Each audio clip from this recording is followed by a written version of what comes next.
اعوذ باللہ من الشیطان الرجیم بسم اللہ الرحمن الرحیم۔ نالج اپڈیٹ کے محترم ناظرین السلام علیکم۔ خواتین و حضرات، میں مسلم دنیا کے ایک ایسے دور کی خوبصورت، حیرت انگیز اور ناقابل یقین تصویر پیش کر رہا ہوں جسے سلبیوں نے بڑی مہارت کے ساتھ مسخ کر دیا ہے، یہاں تک کہ ہمارے بچوں کو ہمارے اسلاف کے نام تک یاد نہیں ہے۔ انہیں یہ نہیں معلوم کہ مغرب کے جس ٹیکنالوجی کو دیکھ کر وہ احساس کمتری کا شکار ہوتے ہیں، یا مغرب کے کچھ لوگ سوشل میڈیا پر بیٹھ کر ہمیں کہتے ہیں کہ بتاؤ تمہارے بڑوں نے سائنس میں کیا کمال دکھایا، لیکن انہیں یہ نہیں معلوم کہ سائنس کی ایسی کوئی شاخ نہیں ہے جس کی بنیاد ہمارے اسلاف کے علم و تجربات پر نہ ہو۔ انشاءاللہ ہم آگے بات کریں گے آئنسٹائن، نیوٹن، کوپرنیکس جیسے مغربی سائنسدان اصل ہیرو ہے یا کچھ اور۔ ویسے بھی عقل اس بات کو تسلیم نہیں کرتی کہ وہ یورپ جو 1500 عیسوی تک سراپا جہالت تھا،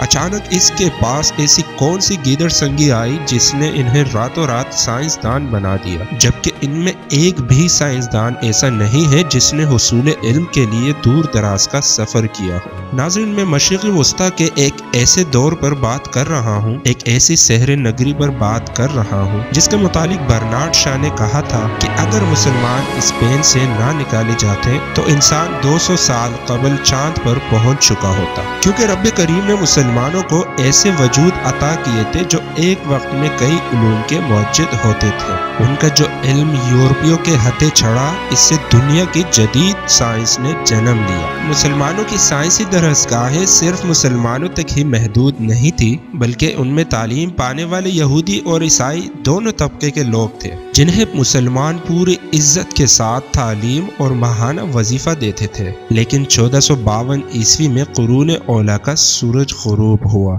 صلیبی اسپین پر فاتح ہوئے، اہل اسلام کا قتل عام ہوا، تو اس وقت مسلمانوں کے یہی شاگرد صلیبی فوج کے ساتھ مسلمانوں کی درسگاہوں اور لیبارٹریز میں داخل ہوئے اور مسلمانوں کی تمام ریسرچ کو یورپ منتقل کیا، جبکہ احادیث کی بہت ساری کتابیں نظر آتش کر دی۔ ان میں اسلامک سائنس کی ایسی کتابیں بھی جل گئی جن کے بارے میں یورپی مورخ قلم تو اٹھاتے ہیں لیکن اسے ثابت نہیں کر سکتے، یعنی ان پر کوئی سائنسی مکالمہ مسلم دنیا کا دستیاب نہیں ہے۔ مثلا ڈوبے ہوئے بحری جہاز کی لوکیشن معلوم کر کے اسے سطح آب پر لے آنا، اس کے علاوہ سخت گرمی میں برف کو پگھلنے سے بچانا، یہ فن مسلمانوں کے پاس تو تھا لیکن یورپ دوبارہ اسے ثابت نہیں کر سکا، مگر اس پر مسلمانوں کو ڈھکے چھپے الفاظ میں داد ضرور دیتے ہیں۔ عظیم طبیب مسلم سائنسدان زکریا الرازی نے پوٹاشیم اور نائٹریٹ سے بارود بنانے کے فارمولے کو لکھا، جس پر مزید تحقیق کر کے مسلم سائنسدان ابن بیدار نے 1240 میں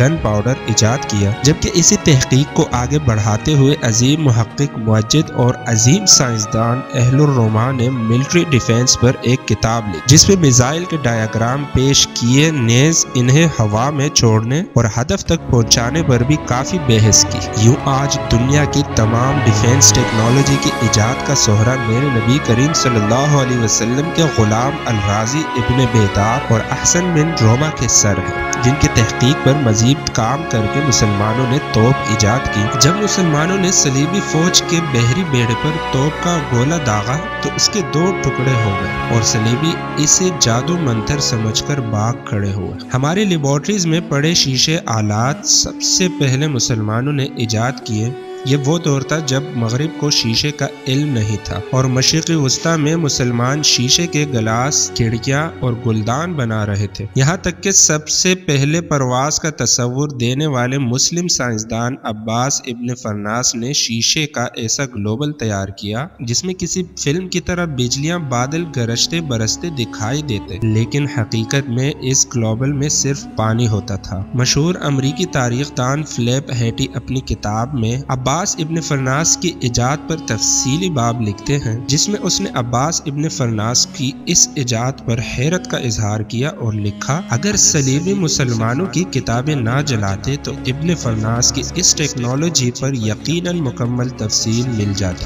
خواتین و حضرات، میرا ذاتی خیال بھی یہی ہے، اگر اس شیشے کے گلوبل کی تفصیل مل جاتی تو ٹی وی آج سے 200 سال پہلے ایجاد ہو چکا ہوتا، مگر یہ سچ ہے جو آج کل جادوئی ڈراموں میں جو گلوبل جادوئی آئینہ دکھایا جاتا ہے اس کا تعلق بھی ابن فرناس کی عجیب و غریب ایجاد سے ملتا ہے۔ محترم ناظرین، قرون اولیٰ کی اس پہلی قسط کا یہی اختتام کرتے ہیں۔ انشاءاللہ حاضر ہوں گے اگلی ویڈیو میں اگلی قسط کے ساتھ۔ جب تک کے لیے اپنا دوستوں اور رشتہ داروں کا خیال رکھیں اور ہماری کاوش کو سراہتے ہوئے ویڈیو کو لائک ضرور کیجیے اور ساتھ ساتھ اگلا ٹاپک تجویز کرنے میں ہماری مدد کیجیے۔ اللہ حافظ۔